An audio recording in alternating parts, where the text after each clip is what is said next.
Reka mbasuze kandi mbifuriza kugubwa neza aho mugiye muherereye hose, mbibutsa ko ngiye kubagezaho amakuru ya siporo agezweho nk'uko dusanzwe tumeranye neza muri iyi minsi, ariko ni nako bizakomeza. Ngiye kubabwira inkuru ivuga ko Thiego yasezeye ikipe ya Chelsea FC.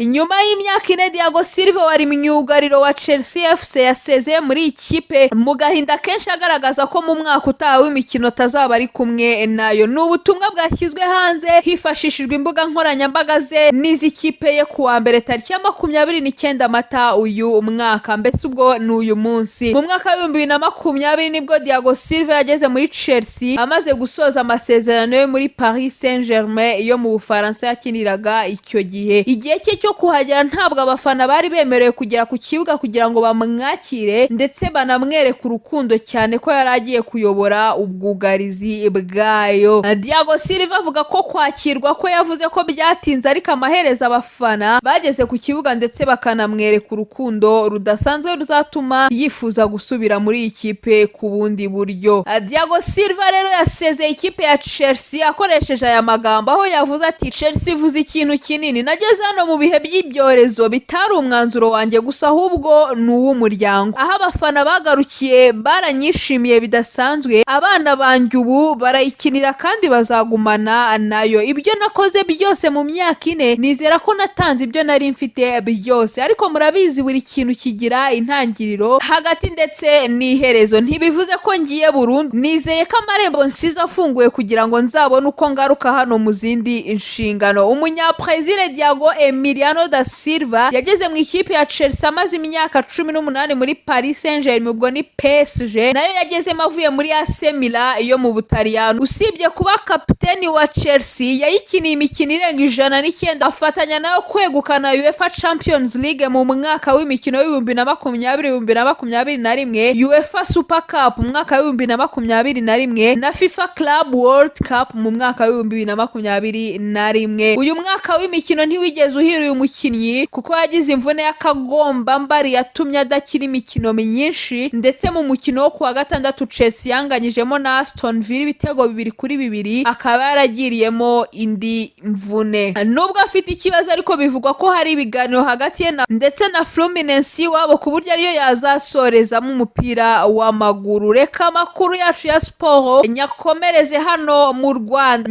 Ngiye kubabwira ko umutoza wa AS Kigali y'abagore wakubise wa Rayon Sport y'abagore yafatiwe ibihano. Ishyirahamwe ry'umupira w'amaguru mu Rwanda Ferwafa ryahagaritse imikino 3 ntagisa n'Imana Said utoza AS Kigali y'abagore nyuma yuko yakubise urushyi mugenzi we Rwaka Claude utoza Rayon Sport y'abagore. Ku mukino wa 1/2 wo kwishyura mu gikombe cy'amahoro wabaye hagati y'amakipe yombi tariki ya 24 Mata, AS Kigali gasezererwa nibwo ntagisa n'Imana yakubise urushyi Rwaka Claude washakaga kumusuhuza umukino urangiye. Ferwafa yahise itumiza abatoza bombi kuwa 5 ibamenyesha ko bagomba kwitaba akanama gashinzwe imyitwarire kuwa 6 tariki ya 27 Mata uyu mwaka. Amakuru twamenye nuko aba bombi bitabye Ferwafa, ariko babura abagize akanama gashinzwe imyitwarire, ariko bagombaga kumva mu mizi uko byagenze ngo ntagisa n'Imana akubita urushyi Rwaka. Nyuma yuko ibyo bibaye kandi AS Kigali y'abagore igomba gukina na Fatima Women Football Club mu mukino wo guhatanira umwanya wa 3 ku gikombe cy'amahoro uteganyijwe kuwa 2 saa 9 kuri tapi rouge.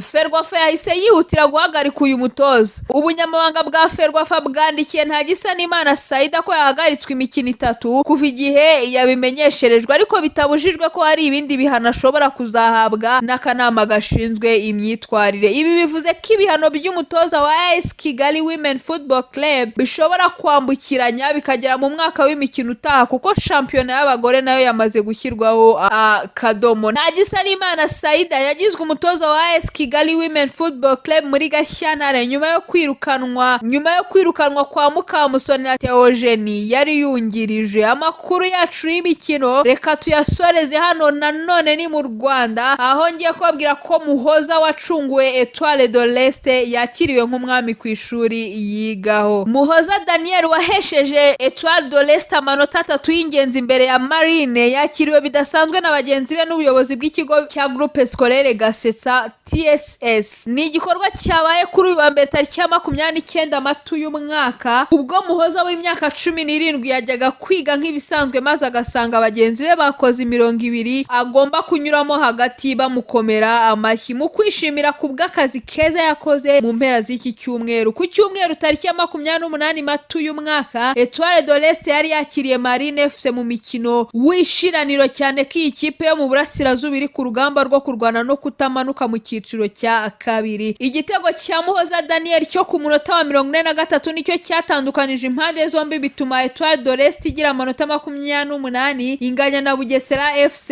ya 15. Ibi kandi byatumye ikipe ikomeza kwizera kuzamuka mu cyiciro cya mbere cyane ko shampiyona buri mukino ibiri ngo irangire. Muri iyo Etoile de l'Est isigaje gusura Police FC kuwa 3 Gicurasi mu gihe izasoza yakira Bugesera FC bakurikirana ku rutonde tariki ya 11 Gicurasi uyu mwaka. Ngende Josine Uwizeyimana mbashimira uburyo mukomeje gukurikirana amakuru yacu y'imikino, mbibutsa gukora like, subscribe, share na comment kugira ngo mukomeze mukurikirane neza aya makuru ndi kugenda mbagezaho.